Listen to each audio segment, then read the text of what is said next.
अपने पर हुए जुल्म के बदले की आग जब इंसान के दिल में जलती है तो यकीनन तौर पर वह कुछ कर गुजरने को तैयार रहता है। इसी भावना को दर्शाते हुए शेखर कपूर ने 30 साल पहले एक ऐसी फिल्म का निर्माण किया था जिसकी कहानी ने हर किसी को झकझोर दिया था। तो चलिए दोस्तों, आज हम आपसे बात करते हैं फिल्म बैंडिट क्वीन के बारे में। बैंडिट क्वीन एक ऐसी फिल्म है जो विवादों से घिरी हुई थी और इस समय वो सिनेमाघरों में बैन है। तो इसको आप OTT पे और अमेजन प्राइम वगैरह पे देख सकते हैं। वैसे ये सिनेमाघरों में नहीं लगी है मूवी, क्योंकि सुप्रीम कोर्ट ने इसे बैन कर दिया था। फिल्म बैंडिट क्वीन को कोई नहीं भूल सकता। साल 1994 में आई ये फिल्म फूलन देवी की ज़िंदगी पर आधारित थी। वह फूलन जिसका गैंगरेप किया गया था और इस घटना ने उसे एक डाकू बना दिया था। शेखर कपूर ने फूलन देवी की ज़िंदगी के उतार चढ़ाव और दर्द को बड़े ही मर्म के साथ बैंडिट क्वीन में फिल्मी पर्दे पर उतारा था। हालांकि ये फिल्म अपने कुछ डायलॉग, कुछ सीन और कंटेंट के कारण बहुत ज़्यादा विवादों में रही थी। देखिए, इस फिल्म में एक सीन था जिसमें बैंडिट क्वीन बनी ना सीमा विश्वास को बिना कपड़ों के गांव वालों के सामने घुमाया जाता है। इस सीन पर खूब बवाल मचा था। सीमा विश्वास ने इस सीन को शूट करने से मना कर दिया था। अब उन्होंने मना कर दिया तो शेखर कपूर ने इस सीन के लिए एक ट्रिक निकाली थी और फिर उस सीन को शूट किया था। फिल्म में ढेर सारे नेगेटिव सीन थे जिन पर सेंसर बोर्ड ने भी आपत्ति जताई थी, लेकिन इस फिल्म को आज भी देश के सिनेमा का मास्टरपीस कहा जाता है। असली घटना पर आधारित शेखर कपूर की इस मूवी ने काफ़ी सफलता हासिल की, लेकिन कुछ ही दिनों के अंदर बैन कर दिया गया। इस फिल्म का नाम बैंडिट क्वीन है। चलिए आज हम इसके बारे में और थोड़ी सी बात करते हैं आप लोगों से। 3 दशक पहले शेखर कपूर की बैंडिट क्वीन को साल 1994 में बड़े पर्दे पर रिलीज किया गया था। इस फिल्म में अभिनेत्री सीमा विश्वास, मनोज बाजपेयी, गोविंद नामदेव, निर्मल पांडे और प्रदीप गुप्ता जैसे कलाकारों ने अहम भूमिका निभाई थी। देखिए, इस फिल्म के टाइटल से ही ये मालूम पड़ता है कि इसकी कहानी एक महिला डाकू की है, क्योंकि फूलन देवी बैंडिट क्वीन नाम था उसका और यह फूलन देवी की कहानी थी। तो फूलन देवी के साथ हुए अत्याचारों को बैंडिट क्वीन में दिखाया गया है बहुत ही अच्छे तरीके से।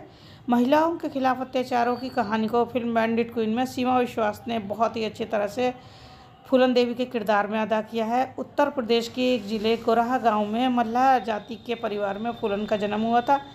11 साल की उम्र में उसकी एक अधेड़ आदमी के साथ शादी कर दी गई थी और 20 साल की उम्र में यौन शोषण जैसे कई जुल्म सहने के बाद फूलन ने हथियार उठा लिए और वो डाकू बन गई थी। इसी बदले की आग में जलते हुए वो मौत के घाट उतार दिया था। उनकी कहानी को अदाकारा सीमा विश्वास ने बहुत ही अच्छे तरीके से पर्दे पर निभाया है। दूसरी ही फिल्म में सीमा विश्वास की ये दूसरी फिल्म थी। जिस तरह से उन्होंने अपनी अदाकारी की छाप छोड़ी, उसे देखते हुए सीमा को उस समय के लोग सच में ही फूलन देवी समझने लगे थे। फूलन देवी के ऊपर हुए अत्याचार के लिए ये सीन देखकर ना सीमा विश्वास भी तैयार नहीं थी करने के लिए। उन्होंने शेखर से बात की थी और कहा था कि मैं असली अत्याचार और दर्द के भाव इतने ज़्यादा कैसे ला पाऊंगी, लेकिन शेखर ने उन्हें समझाया था कि ये फिल्म के लिए बहुत ज़रूरी है। और उसके बाद सीमा विश्वास ने इस सीन की गहराई में जाकर इस सीन को करने की सोची और जब ये सीन शूट हुआ था तो फिल्म की पूरी टीम बहुत ज़्यादा रोई थी और सीमा विश्वास उस पूरी रात अपने घर जाकर रोती रही थी इस सीन को याद कर कर। और देखिए, बात करें मनोज बाजपेयी की तो हिंदी सिनेमा के मजे हुए कलाकारों में मनोज बाजपेयी शुमार हैं। सत्या, शूल और गैंग साहब वासेपुर जैसी फिल्में आप लोगों ने देखी ही होंगी। मनोज बाजपेयी ने बैंडिट क्वीन के जरिए बॉलीवुड फिल्मों में इंडस्ट्री में डेब्यू किया था। इस फिल्म में मनोज बाजपेयी ने डाकू मानसिंह का किरदार किया था और डाकू मानसिंह का किरदार निभाने के लिए वह लोग चंबल के बीहड़ों में भी गए थे, जहां पर खुद असली डाकू मानसिंह उनके पास आ जाता था और उनसे बहुत देर तक बातें करता था। तो मनोज बाजपेयी को पहली बार तो उससे डर लगा, लेकिन उसके बाद बात करते हुए फिर डर नहीं। बैंडिट क्वीन ने सफलता का स्वाद चखा, लेकिन इस मूवी का, इस फिल्म का असली डाकू फूलन सिंह ने काफ़ी विरोध किया था। रिपोर्ट के अनुसार अगर माने तो फूलन का कहना था कि मेकर्स की तरफ से इस मूवी को देखने के लिए उन्हें कोई सूचना नहीं दी गई थी और ऐसा नहीं है। इन्होंने कहा था कि इस मूवी में कई सीन और घटनाएं ऐसी हैं जो तथ्यों से मेल नहीं खाते हैं, इसलिए मैं इस फिल्म के खिलाफ हूँ। बॉक्स ऑफिस पर 3 करोड़ रहा था, लेकिन उस समय की माने तो बैंडिट क्वीन ने इससे 4 गुना अधिक कमाई की थी बॉक्स ऑफिस पर और कामयाबी का परचम लहराया था।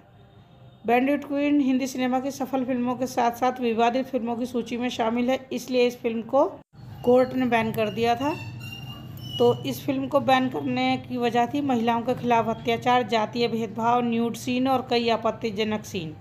इस कारण इस पिक्चर को बंद कर दिया गया था, बैन कर दिया गया। लेकिन अगर आप उस समय की सच्चाई को देखना चाहते हैं तो आप इसको अमेजॉन पर और OTT पर देख सकते हैं। तब आपको इस फिल्म का और सीमा विश्वास का और जो असली फूलन देवी है उसका दर्द समझ में आएगा। आप लोग चाहें तो इस फिल्म को देख सकते हैं। 1994 में रिलीज हुई बैंडिट क्वीन को बेस्ट फीचर फिल्म का नेशनल अवार्ड मिला था। 67वें ऑस्कर अवार्ड्स में इसे best foreign language film category में सिलेक्ट किया गया था, पर इसे नॉमिनी के तौर पर एक्सेप्ट नहीं किया गया था। तो ऐसी थी ये फिल्म जिसने लोगों को झकझोर कर रख दिया था। तो कैसी लगी आपको ये स्टोरी, फूलन देवी की कहानी, मुझे ज़रूर बताइएगा। तो चलिए मिलते हैं आपसे अगली वीडियो में, तब तक के लिए नमस्कार।